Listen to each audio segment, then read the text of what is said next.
ನಾವೇನು ತಪ್ಪು ಮಾಡಿಲ್ಲ ಅಂತ ಅಂದ್ರು. ಅವರೇ ತಪ್ಪು ಮಾಡಿ ನಮ್ಮ ಮೇಲೆ ತಪ್ಪನ್ನ ಹಾಕಿ ಮೀಸೆ ತಿರ್ಕೊಂಡು ಓಡಾಡ್ತಾರೆ ನಮ್ಮ ಮುಂದೆ ಅಂತ ಅಂದ್ರೆ ಈ ನೆಲದಲ್ಲಿ ಆಚೆ ಕಡೆ ಇವತ್ತು ನ್ಯಾಯವೇ ಇಲ್ಲ. ಒಂದೊಂದು ಯೂನಿಫಾರ್ಮ್ ಹಾಕೊಂಡು ಹಿಂಗ್ ಬರ್ತಾರೆ. ಒಂದು ನ್ಯಾಯ ಕೊಡ್ಸೋದಿಕ್ಕೆ ಯೋಗ್ಯತೆ ಇಲ್ವಲ್ರಪ್ಪ ನಿಮಗೆ? ಸಾವಿರಾರು ಜನ ಸಕ್ರಿಯ ಸೈನಿಕರನ್ನ ಇಟ್ಕೊಂಡಿರುವಂತ ಒಂದು ರಾಜಕೀಯ ಪಕ್ಷಕ್ಕೆ ಇವರು ಈ ರೀತಿಯಾಗಿ ನಡ್ಕೋತಾರೆ ಅಂತ ಅಂದ್ರೆ ಸಾಮಾನ್ಯ ಜನರ ಗತಿ ಏನು? ರಾಜ್ಯದ ಜನರಲ್ಲಿ ಕೈ ಮುಗಿದು ಕೇಳ್ಕೊತೀನಿ, ನಾವು ಹೋರಾಟ ಮಾಡೋದು ನಿಲ್ಸ್ಬಿಡ್ಬೇಕು KRS ಪಕ್ಷದವರು. ಇಲ್ಲ ನೀವು ಬೆಂಬಲಿಸಬೇಕು, ನಾವು ಮಾಡ್ತಾರೆ ಸರಿ ಅಂತ ಅಂದ್ರೆ ನೀವು ನಮ್ಮ ಬೆಂಬಲಕ್ಕೆ ನಿಲ್ಬೇಕು. ಇಲ್ಲ ನೀವು ಅಯೋಗ್ಯರು, ನೀವು ಸರಿಗಿಲ್ಲ, ನೀವು ಕಳ್ಳರು, ಸುಳ್ಳು, ನೀವು ರೋಲ್ ಕಾಲು, ಈ ಬೆಟ್ಟ ರಾಜಕಾರಣಿಗಳಿಗಿನ್ನ ಏನೇನೂ ಕಡಿಮೆ ಇಲ್ಲ ಅಂತ ಹೇಳಿ ನಿಮ್ಗೆ ಅನ್ಸಿದ್ರೆ ಹೇಳ್ಬಿಡಿ, ಸುಮ್ಮನೆ ಮನೇಲಿರಿ, ನೀವು ಇದು ಮಾಡಬೇಡಿ ಅಂತ. ನಾವು ಶಾಂತಿಯುತವಾಗಿ ಒಂದು 50ರಿಂದ 100 ಜನ ಮಳವಳ್ಳಿ ಪಟ್ಟಣದಲ್ಲಿ ನಡ್ಕೊಂಡು ಅಲ್ಲಿ ಪಂಚಾಯತಿ ಆಫೀಸಿಗೆ ಬಂದ್ರೆ ಅಲ್ಲಿರುವಂತ 10-20 ಗೂಂಡಾಗಳು, ಕೇವಲ ನರೇಂದ್ರ ಸ್ವಾಮಿ ಸಾಕೊಂಡಿರುವಂತ 10-20 ಗೂಂಡಾಗಳು ನಮ್ಮ ಮೇಲೆ ಎರಗಿ ಬೀಳ್ತಾರೆ. ಎಷ್ಟು ಜನ? 40-50 ಜನ ಪೊಲೀಸರ ಸಮ್ಮುಖದಲ್ಲಿ, 40-50 ಜನ ಪೊಲೀಸರ ಸಮ್ಮುಖದಲ್ಲಿ 10-20 ಜನ, ಕೇವಲ 10-20 ಜನ ನರೇಂದ್ರ ಸ್ವಾಮಿ ಅವರ ಗೂಂಡಾಗಳು, ಅವರ ಅನುಯಾಯಿ ಗೂಂಡಾಗಳು ನಮ್ಮ ಮೇಲೆ ಬಿದ್ದು ನಮ್ಗೆ ಹೊಡೆದು, ಹೆಣ್ಣು ಮಕ್ಕಳಿಗೆ ಹೊಡೆದು, ಎಳ್ದಾಡಿ ಹಲ್ಲೆ ಮಾಡಿ, ಪರ್ಮಿಷನ್ ತಗೊಂಡು ನಾವು ಪ್ರತಿಭಟನೆ ಮಾಡೋದಿಕ್ಕೆ, ಶಾಂತಿಯುತವಾಗಿ ಪ್ರತಿಭಟನಾ ಮೆರವಣಿಗೆ ಮಾಡೋದಿಕ್ಕೆ ಬಂದಿರುವಂತವ್ರ ಮೇಲೆ ದಬ್ಬಾಳಿಕೆ, ದೌರ್ಜನ್ಯ ಮಾಡ್ತಾರೆ. ಅದು ಎಲ್ಲದೂ ವಿಡಿಯೋ ಚಿತ್ರಣ ಆಗಿದೆ. ಯಾರು ಹೊಡೆದ್ರು, ಯಾವ ವ್ಯಕ್ತಿ ಹೊಡೆದ, ಯಾರು ಅಮ್ಮನ್ನು, ಅವ್ವನ್ನು, ಅಕ್ಕನ್ನು, ಸುಳ್ಳೆ ಮಕ್ಕಳು ಅಂತ ಹೇಳಿ ಬೈದ, ಎಲ್ಲ ಇದೆ, ಎಲ್ಲ ಲೈವ್ ಅಲ್ಲಿ ಇದೆ. ಏನ್ ನಡೀತು ಅನ್ನೋದು ಅವೆಲ್ಲವನ್ನ ನೋಡ್ಕೊಂಡಿರುವಂತ ನಮ್ಮ ಪೊಲೀಸರು ವ್ಯವಸ್ಥೆ ಇರುವಂತ ಸಿಸ್ಟಮ್ ಹೇಗಿದೆ ಅಂತ ಅಂದ್ರೆ, ಅಲ್ಲಿ ಆ ಗೂಂಡಾವರ್ತನೆ ಮಾಡದಂತ ಗೂಂಡಾಗಳನ್ನ ಬಂಧಿಸ್ಲಿಲ್ಲ, ಅವ್ರನ್ನ ಅನ್ನೋ ತಾಕತ್ತನ್ನ ತೋರಿಸಲಿಲ್ಲ ಪೊಲೀಸರು. ಅಂತ ಹೇಳಿ ಅವ್ರನ್ನ ತೆಗಿರೋ, ಸುಮ್ಮನೆ ಇರೋ ಅನ್ನುವಂತ ಒಂದು ಬೆರಳು ತೋರಿಸಿ ಮಂಡ್ಯ ಪೊಲೀಸರು ಮಾತಾಡ್ಲಿಲ್ಲ. ನಮ್ಮನ್ನ ಎತ್ತಾಕೊಂಡು, ನೂಕೊಂಡು, ತೆಳ್ಕೊಂಡು ಪ್ರಾಣಿಗಳ ತರಕ್ಕೆ ನಮ್ಮನ್ನ ಇಲ್ಲಿ ಕಿರ್ಗಾವಲಿ ಕರ್ಕೊಂಡ್ ಬಂದ್ರು. ಮಧ್ಯಾಹ್ನ ಇಂದ ನಾವ್ ಯಾರು ಊಟ ಮಾಡಿಲ್ಲ. ಏನ್ ಊಟ ಮಾಡ್ತೀರಾ? ಏನ್ ತಿಂತೀರಾ? ಏನ್ ತಿಂದ್ ಬದುಕೋದು ಪ್ರಾಣಿಗಳ ತರ? ಅಸಹ್ಯ ನಾವು ಬದುಕ್ತಾ ಇರೋದು. ತಿನ್ ಬದುಕೋದು ಏನಕ್ಕೆ? ಒಂದ್ ಗೌರವ ಇಲ್ಲ, ಒಂದ್ ಬೆಲೆ ಇಲ್ಲ. ಪ್ರಾಣಿಗಳಿಗಿನ್ನ ಕಡೆಯಾಗಿ ನಮ್ಮನ್ನ ನೋಡ್ತಾ ಇರುವಂತ ಒಂದು ರಾಷ್ಟ್ರದಲ್ಲಿ ಏನ್ ತಿನ್ನೋದು ಅಂತ ಹೇಳಿ ನಾವು ತಿಂದೇಲೆ ಇಲ್ಲಿ ಇಲ್ಲ. ನೀವು ನಮ್ಮನ್ನ ವಿನಾಕಾರಣ ತಾರತಮ್ಯ ಮಾಡಿ, ಅವರು ಶಾಸಕರ ಅನುಯಾಯಿಗಳು ಅಂತ ಹೇಳಿ ಅವ್ರನ್ನ ಬಿಟ್ಟು ನಮ್ಮನ್ನ ಕರ್ಕೊಂಡ್ಬಂದಿಲ್ಲಿ ಕೂಡ ಹಾಕಿದ್ರಿ. ಇಲ್ಲಿ ನಮ್ಗೆ ಲೈವ್ ಮಾಡಕ್ ಬಿಟ್ಟಿಲ್ಲ, ಮೊಬೈಲ್ ಕಿತ್ಕೊಂಡ್ರು, ಮೊಬೈಲ್ ಬಳಸಬೇಡಿ ಅಂತ ಹೇಳಿದ್ರು, ನಮ್ಮನ್ನ ಒಳಗಡೆ ಕೂಡ ಹಾಕಿದ್ರು. ಏನಾಗ್ತಿದೆ ಅಂತ ಹೇಳಿ ಅಪ್ಡೇಟ್ ಮಾಡೋದಕ್ಕೆ ಬಿಟ್ಟಿಲ್ಲ. ಯಾವ್ದೋ ನಾಯಿಗಳಿಗೆ ಪ್ರಾಣಿಗಳು ತತ್ತಾರಲ್ಲ ಕವರಲ್ಲಿ, ಕೊಣಿಚೀಲದಲ್ಲಿ, ಆ ತರದ್ದು ನಾಯಿಗೆ ಹಾಕುವಂತ ಊಟ ತಂದು ತಿನ್ನಂತ ಹೇಳಿದ್ರು. ಏನ್ ತಿಂತೀರಾ ಊಟನ? ಇವ್ರು ಮಾಡ್ತಾರೆ ಕೆಲಸ ಎಂತದ್ದು, ಇವ್ರು ಮಾಡಿರೋಂತ ಅನ್ಯಾಯ ಎಂತದ್ದು. ಇವತ್ತು ಪೊಲೀಸರು ಆಗ್ಲಿ, ಆ ಸರ್ಕಾರಿ ಅಧಿಕಾರಿಗಳಾಗ್ಲಿ, ಒಟ್ಟಾರೆ ಈ ವ್ಯವಸ್ಥೆ ಇವತ್ತು ಏನು ಇಡೀ ರಾಷ್ಟ್ರಕ್ಕೆ, ಇಡೀ ಪ್ರಪಂಚಕ್ಕೆ ಒಂದು ಶಾಂತಿ, ಅಹಿಂಸೆಯ ಮುಖಾಂತರ ಸ್ವಾತಂತ್ರ್ಯವನ್ನ ತಂದುಕೊಟ್ಟಂತ ಹೆಗ್ಗಳಿಕೆಗೆ ಪಾತ್ರರಾಗಿರ್ತಕ್ಕಂಥ ಮಹಾತ್ಮ ಗಾಂಧೀಜಿ ಅವರ ಆದರ್ಶದಲ್ಲಿ ನಾವು ಶಾಂತಿಯುತವಾಗಿ ಇಷ್ಟೆಲ್ಲ ಹೋರಾಟಗಳನ್ನ ಮಾಡಿಕೊಂಡು ಈ ಸಮಾಜವನ್ನ, ಈ ವ್ಯವಸ್ಥೆಯನ್ನ ಸರಿಪಡಿಸಬೇಕು ಅಂತ ಹೇಳಿ ಹೋರಾಟ ಮಾಡ್ತಾ ಇರುವಂತವ್ರ ಮೇಲೆ ಈ ತರಕ್ಕೆ ಇವರು ದಬ್ಬಾಳಿಕೆ, ದೌರ್ಜನ್ಯ ಮಾಡ್ತಾರೆ ಅಂತ ಅಂದ್ರೆ ಯಾವ ರೀತಿಯಾಗಿ ನಾವು ನ್ಯಾಯ ಪಡ್ಕೊಳ್ಳೋದು? ನಮ್ಮನ್ನ ಇಲ್ಲಿ ಕೂಡಾಕೊಂಡು ಅಲ್ಲಿ ಯಾರ್ಯಾರೋ ಒಂದೊಂದು ಜನ ಪೊಲೀಸರು ಬಿದ್ದೇ ಹೋಗಿದ್ರು. ಯಾಕೆ ಬಿದ್ದು ಹೋದ್ರು ಗೊತ್ತಿಲ್ಲ, ವಿಡಿಯೋ ನೋಡ್ರೆ ಗೊತ್ತಾಗುತ್ತೆ ಅವ್ರು ಯಾಕೆ ಬಿದ್ರು ಅಂತ. ಬಿದ್ದು ಎದ್ದಂತ ಪೊಲೀಸರು, ಆ ಪೊಲೀಸರಿಗೆ ಯಾರೋ ಮನುಷ್ಯಂದು ವಾಚು, ಇದು ಕನ್ನಡಕ, ಚಸ್ಮಾ ಎಲ್ಲ ಬಿದ್ದೋಗಿತ್ತು, ಆಯ್ಕೋತಾ ಇದ್ರು ಪೊಲೀಸರು. ಯಾರು ಮಾಡಿದ್ದು? ಅವರು ನರೇಂದ್ರ ಸ್ವಾಮಿ ಅವರ ಹಿಂಬಾಲಕರು. ಇವರು ವಾಚು, ಚಸ್ಮಾ ಎಲ್ಲ ಹೊಡೆದಾಕಿದ್ದು. ಅವ್ರ ಮೇಲೆ ಪೊಲೀಸರು ದೂರು ಮಾಡಿಲ್ಲ. KRS ಪಕ್ಷದವರು ಅವರ ಅಧಿಕಾರಕ್ಕೆ ಅಡ್ಡಿಪಡಿಸಿದ್ರಂತೆ, ನಾವು ಅವರ ಅಧಿಕಾರಕ್ಕೆ ಅಡ್ಡಿಪಡಿಸೋದಂತೆ. ನ್ಯಾಯಯುತವಾಗಿ ಪರ್ಮಿಷನ್ ತಗೊಂಡು ಪ್ರತಿಭಟನೆ ಮಾಡೋದಕ್ಕೆ ಬಂದಂತವ್ರಿಗೆ ರಕ್ಷಣೆ ಕೊಡಬೇಕಾಗಿರುವಂತವ್ರು ರಕ್ಷಣೆ ಕೊಡದೆ ಹೋದ್ರು, ಆ ಗೂಂಡಾಗಳನ್ನ ತಡಿದೇ ಹೋದ್ರು, ಅವ್ರ ಮೇಲೆ ಕ್ರಮ ತಗೊಂಡಿಲ್ಲ. ನಮ್ಮ ಮೇಲೆ ಬಂದಿಲ್ಲಿ ನಮ್ಮನ್ನ ಇಲ್ಲಿ ಕೂಡಾಕಿ 5 ಗಂಟೆ ನಮ್ಮನ್ನ ಭಯೋತ್ಪಾದಕರ ರೀತಿಯಲ್ಲಿ ನಮ್ಮನ್ನ ಬಂಧಿಸಿ ಕೊನೆಗೆ ಹೋಗಿ ನಾವೇನೇ ಪೊಲೀಸರ ಕರ್ತವ್ಯಕ್ಕೆ ಅಡ್ಡಿಪಡಿಸು ಅಂತ ಹೇಳಿ ನಮ್ಮ ಮೇಲೆ ದೂರು ಮಾಡಿದಾರಂತೆ, ನಮ್ಮ ಮೇಲೆ ಕೇಸ್ ಮಾಡಿದಾರಂತೆ. ಯಾವ ದೇಶದಲ್ಲಿ ಇದೀವಪ್ಪ ನಾವು? ಯಾವ ನೆಲದಲ್ಲಿ ಇದೀವಿ ನಾವು? ಏನ್ ನಡೀತಾ ಇದೆ ಈ ದೇಶದಲ್ಲಿ, ಈ ನೆಲದಲ್ಲಿ? ಈ ರೀತಿಯಂತ ಅನ್ಯಾಯನ, ಈ ರೀತಿಯಂತ ದ್ರೋಹನ? ನಮಗೆ ಹೊಡೆದು, ನಮಗೆ ಅವ್ವ ಅಕ್ಕ ಅಮ್ಮ ಅಂತ ಎಲ್ಲ ಬೈದು, ನಮಗೆ ಹಿಂಸೆ ಕೊಟ್ಟು, ನಮ್ಮನ್ನೇ ತಂದಿಲ್ಲಿ ಕೂಡಾಕೊಂಡು, ನಮ್ಮ ಮೇಲೆ ದೂರು ಮಾಡಿಸ್ಬಿಟ್ಟು ಪೊಲೀಸರು ಯಾರು ನರೇಂದ್ರ ಸ್ವಾಮಿ ಇಲ್ಲಿ MLA ಜೊತೆನಲ್ಲೇ ಹೋಗಿ ಉಣ್ಕೊಂಡು ತಿನ್ಕೊಂಡು ಬಂದು ನಿಮ್ಮ ಮೇಲೆ ಅಲ್ಲೇ ದೂರು ಮಾಡಿದೀವಿ. ಈಗ ನೀವು ಕೊಡೋದು ಕೌಂಟರ್ ಕೇಸು. ನಿಮ್ಮ ಕೌಂಟರ್ ಕೇಸನ್ನ ನಾವು ಪರಾಮರ್ಶೆ, ವಿಮರ್ಶೆ, ತನಿಖೆ ಎಲ್ಲಾನು ಮಾಡಿ ಆಮೇಲೆ ತಗೋತೀವಿ ಅಂತ ನಮ್ಮ ದೂರ ಏನು? ಏನಿರೋದು ನಮ್ಮ ದೂರು? ನಮ್ಮ ಮೇಲೆ ಹಲ್ಲೆ ಮಾಡಿದ್ದಾರೆ, ದೈಹಿಕವಾಗಿ ಹಲ್ಲೆ ಮಾಡಿದ್ದಾರೆ. ನಮ್ಮ ಸಂಗಾತಿ ಒಬ್ಳು ಹೆಣ್ಣು ಮಗಳಿಗೆ ಒತ್ತಿದ್ದಾರೆ. ಅವಳು ಹೆಣ್ಣುಮಗಳು ಇನ್ನ ಆಸ್ಪತ್ರೆಯಲ್ಲಿದ್ದಾಳೆ. ನಮ್ಮ ಸಂಗಾತಿ ಹೆಣ್ಣು ಮಗಳಿಗೆ ಎದೆಗೆ ಏಟಾಗಿ ಅವಳು ಆಸ್ಪತ್ರೆಯಲ್ಲಿ ಚಿಕಿತ್ಸೆ ತಗೋತಾ ಇದ್ದಾಳೆ.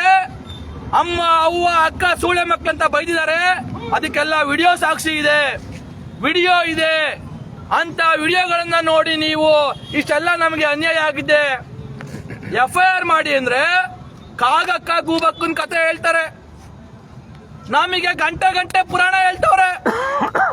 ಇವ್ರ ಕತೆಗಳು ಕೇಳಿ ಯಾವ ರೀತಿಯಾಗಿ ಒಬ್ರು DYSP, 3 ಜನ ಸರ್ಕಲ್ ಇನ್ಸ್ಪೆಕ್ಟರ್, ಒಂದು 7-8 ಜನ ಡಬಲ್ ಸ್ಟಾರ್ ಸಿಂಗಲ್ ಸ್ಟಾರ್ ಇರುವಂತ ಪೊಲೀಸರು, ಇಲ್ಲೊಬ್ಬ PSI ಇಲ್ಲ ಅನ್ನೋ ಕಾರಣಕ್ಕಾಗಿ ನಾವು ಇವತ್ತು ನಿಮ್ಮ ದೂರನ್ನ FIR ಮಾಡ್ತಿಲ್ಲ ಅನ್ನುವಂತ ಕಾರಣವನ್ನ, ನಮ್ಮ ಮುಂದೆನೆ ಸುಳ್ಳು ಕಾರಣಗಳನ್ನ ಹೇಗೆ ಹೇಳ್ಬೇಕು ಬರಿಬೇಕು ಅನ್ನೋದನ್ನ ಅಲ್ಲಿ ಇನ್ನೊಬ್ರು ಅವರ ಸಹ ಕೆಲಸಗಾರರಿಗೆ ಪೊಲೀಸರಿಗೆ ಹೇಳ್ತಾ ಇದ್ದಾರೆ. ಒಬ್ರು DYSP ಏನ್ ಮಾಡಬೇಕು? ಏನು ವ್ಯವಸ್ಥೆ ಇದು? ಏನ್ ನಡೀತಾ ಇದೆ ಇಲ್ಲಿ? ನನಗಂತೂ ಇವತ್ತು ನಾವು ಒಂದು ಜೈಲಲ್ಲಿ ಇರೋದೇ ಉತ್ತಮ. ನಾವೆಲ್ಲರೂ ಇಂಥ ಒಂದು ಕೆಟ್ಟ ವ್ಯವಸ್ಥೆಯಲ್ಲಿ, ದುರ್ವ್ಯವಸ್ಥೆಯಲ್ಲಿ, ಯಾರೋ ಕೇವಲ ನರೇಂದ್ರ ಸ್ವಾಮಿ ಅಂತವರೇ ಬದುಕೋದಕ್ಕೆ ಇರುವಂತಹ ಇಂಥ ವ್ಯವಸ್ಥೆಯಲ್ಲಿ ಬದುಕೋದೇ ಬೇಡ ಅನಿಸ್ತಾ ಇದೆ ನಮಗೆ. ಇಲ್ಲಿ ಆಚೆ ಇರೋದ್ರಿಂದ ಜೈಲಲ್ಲಿ ಇರೋದೇ ಉತ್ತಮ. ನಾವೇ ತಪ್ಪು ಮಾಡಿ ಅಲ್ಲ, ಅವರೇ ನಾವೇನು ತಪ್ಪು ಮಾಡಿಲ್ಲ ಅಂತ ಅಂದ್ರು, ಅವರೇ ತಪ್ಪು ಮಾಡಿ ನಮ್ಮ ಮೇಲೆ ತಪ್ಪನ್ನ ಹಾಕಿ ಮೀಸೆ ತಿರ್ಕೊಂಡು ಓಡಾಡ್ತಾರೆ ನಮ್ಮ ಮುಂದೆ ಅಂತ ಅಂದ್ರೆ ನಾವು ಗುಲಾಮರ? ನಾವು 2ನೇ ದರ್ಜೆಯ ನಾಗರಿಕರ ಈ ದೇಶದಲ್ಲಿ? ಏನ್ ನಡೀತಾ ಇದೆ? ಅವ್ರದೇ ಪಕ್ಷದ ಮಂತ್ರಿಗಳು, ಕಾಂಗ್ರೆಸ್ ಪಕ್ಷದ ವರಿಷ್ಠರುಗಳು ಸಂವಿಧಾನ ಕಾಪಾಡ್ತೀವಿ, ನಾವು ಈ ದೇಶವನ್ನ ನಾಶ ಮಾಡ್ತಾ ಇರೋರ್ನ, ಹಾಳು ಮಾಡ್ತಾ ಇರೋರ್ಗೆ ಪರ್ಯಾಯವಾಗಿ ದೇಶವನ್ನ ಉಳಿಸ್ತೀವಿ ಎನ್ನುವಂತ ಮಾತನ್ನ ಹೇಳ್ಕೊಂಡಿರುವಂತ, ಓಡಾಡ್ತಾ ಇರುವಂತಹ ವರಿಷ್ಠರಿರುವಂತ ಕಾಂಗ್ರೆಸ್ ಪಕ್ಷದವರು ಮಾಡ್ತಾ ಇರುವಂತದ್ದು ನ್ಯಾಯವಾ? ರಾಜ್ಯದ ಜನ ಅರ್ಥ ಮಾಡ್ಕೋಬೇಕು. ನಮಗೆ ಜೈಲಿಗೆ ಹೋಗೋದಿಕ್ಕೆ, ಜೈಲಲ್ಲಿ ಇರೋದಿಕ್ಕೆ ಏನೇನು ಸಮಸ್ಯೆ ಇಲ್ಲ. ಇಲ್ಲಿರುವಂತ ಇಂಥ ಕಬ್ಬು ನಾರ್ತಾ ಇರುವಂತ ನ್ಯಾಯವೇ ಇಲ್ಲದಂತ ಈ ನೆಲದಲ್ಲಿ ಆಚೆ ಕಡೆ ಇವತ್ತು ನ್ಯಾಯವೇ ಇಲ್ಲ. ಒಂದ್ಸಾರಿ ಜೈಲಿಗೆ ಹೋಗ್ಬಿಡೋದು ಉತ್ತಮ. ಒಂದೊಂದು ಯೂನಿಫಾರ್ಮ್ ಹಾಕೊಂಡು ಹಿಂಗ್ ಬರ್ತಾರೆ. ಒಂದು ನ್ಯಾಯ ಕೊಡ್ಸೋದಿಕ್ಕೆ ಯೋಗ್ಯತೆ ಇಲ್ವಲ್ರಪ್ಪ ನಿಮಗೆ? ಹಿಂಗ ಮಾಡೋದು? ನಾವೇನಾದ್ರೂ ಗೂಂಡಾಗಿರಿ ಮಾಡಕ್ ಬಂದಿದ್ವಾ? ನಾವೇನಾದ್ರೂ ಮಚ್ಚು ಪಿಸ್ತೂಲ್ ಹಿಡ್ಕೊಂಡು ಹೋರಾಟ ಮಾಡಕ್ ಬಂದಿದ್ವಾ?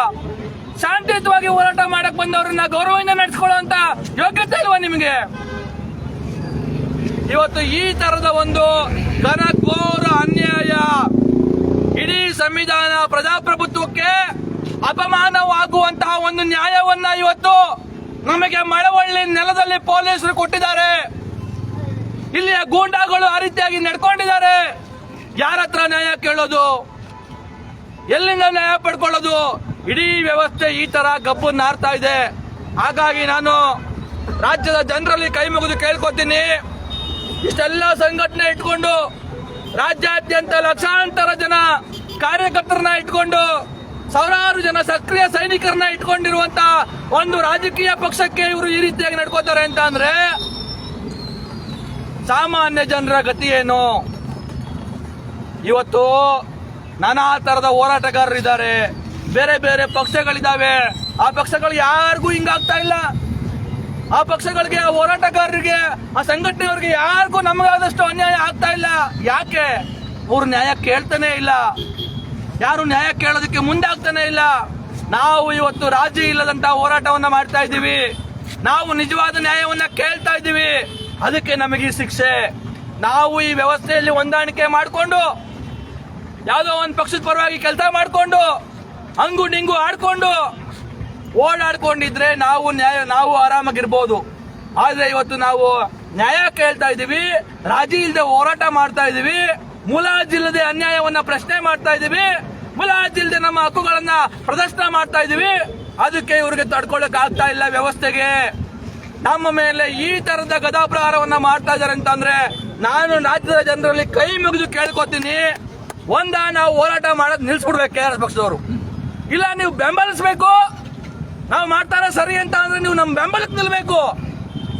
ಇಲ್ಲ ನೀವು ಅಯೋಗ್ಯರು, ನೀವು ಸರಿಗಿಲ್ಲ, ನೀವು ಕಳ್ಳರು, ಸುಳ್ಳು, ನೀವು ರೋಲ್ ಕಾಲು, ಈ ಬೆಟ್ಟ ರಾಜಕಾರಣಿಗಳಿಗಿನ್ನ ಏನೇನು ಕಡಿಮೆ ಇಲ್ಲ ಅಂತ ಹೇಳಿ ನಿಮ್ಗೆ ಅನ್ಸಿದ್ರೆ ಹೇಳ್ಬಿಡಿ, ಸುಮ್ಮನೆ ಮನೇಲಿರಿ, ನೀವು ಇದು ಮಾಡಬೇಡಿ ಅಂತ. ಈ ತರಕ್ಕೆ ನಾವು ಹೋರಾಟ ಮಾಡೋದು, ನಮ್ಮ ಮೇಲೆ ಇವ್ರ ಕೇಸ್ಗಳ ಮೇಲೆ ಕೇಸ್ ಹಾಕೋದು, ಈ ತರಕ್ಕೆ ಅನ್ಯಾಯ ದೌರ್ಜನ್ಯ ದರ್ಪ ತೋರಿಸೋದು. ನೀವು ಜನ ಯಾವ ಜನಕ್ಕಾಗಿ, ಯಾವ ನಾಡಿಗಾಗಿ, ಯಾರಿಗಾಗಿ ಹೋರಾಟವನ್ನ ಮಾಡ್ತಾ ಇದೀವೋ ಅದೇ ಜನ ನೀವು ನಮ್ಮನ್ನ ಈ ರೀತಿಯಾಗಿ ನಮ್ಮನ್ನ ಇಂಥ ದುಸ್ಥಿತಿಗೆ ತರ್ತಾ ಇರುವಂತವ್ರಿಗೇನೆ ಬೆಂಬಲಿಸ್ತಾ ಇದ್ರೆ ಇದಕ್ಕೆ ಏನಂತಾರೆ? ನೀವು ನ್ಯಾಯದ ಪರವಾಗಿದ್ದೀರಾ? ರಾಜ್ಯದ ಜನ ಅರ್ಥ ಮಾಡ್ಕೊಳ್ಳಿ. ಇಲ್ಲ ಈ ವ್ಯವಸ್ಥೆನೇ ಹಿಂಗೆ, ಇದು ಉದಾರ ಆಗಲ್ಲ. ಇದು ಇನ್ನ ನಾವೆಲ್ಲ ಇಡೀ ಭೂಮಿನೇ ಒಂದಲ್ಲ ಒಂಥರ ಬೇರೆ ಬೇರೆ ತರದಲ್ಲಿ ಇಡೀ ಭೂಮಂಡಲವನ್ನೇ ಭ್ರಷ್ಟರು, ನೀಚರು ನಾಶ ಮಾಡೋದಕ್ಕೆ ಹೊರಟಿದ್ದಾರೆ. ಅದು ಯಾರನ್ನೂ ಬಿಡಲ್ಲ, ಒಳ್ಳೆಯವರನ್ನ ಕೆಟ್ಟವರನ್ನ ಯಾರನ್ನು ಮುಂದಿನ ದಿನಗಳಲ್ಲಿ ಬದುಕೋದಿಕ್ಕೆ ಈ ಭೂಮಿ ಮೇಲೆ ಅರ್ಹರೇ ಇಲ್ಲ ಅನ್ನೋ ರೀತಿಯಲ್ಲಿ ಭೂಮಿ ಮಾಡಿಕೊಳ್ಳುತ್ತೆ.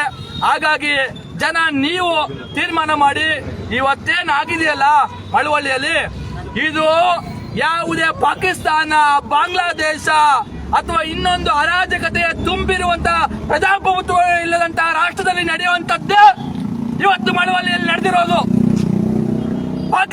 ಪಾಕಿಸ್ತಾನ ಮಾತತ್ರ ಪಾಕಿಸ್ತಾನಕ್ಕಿಂತ ಕಡೆ ಆಗಿಲ್ವಾ ಈ ದೇಶ? ಪಾಕಿಸ್ತಾನಕ್ಕಿಂತ ಕಡೆ ಆಗಿಲ್ವಾ ಇಲ್ಲಿ ಆಡಳಿತ? ಇಲ್ಲಿ ಮಳವಳ್ಳಿಯಲ್ಲಿ ಮಾತತ್ರ ಪಾಕಿಸ್ತಾನ ನಮ್ಮದೇ ಆಳಿಸ್ಕೊಂಡು ಬಿದ್ದಿದೆ, ನಮ್ಮದೇ ಆಳಿಸ್ಕೊಂಡು ಕೂತಿದೆ.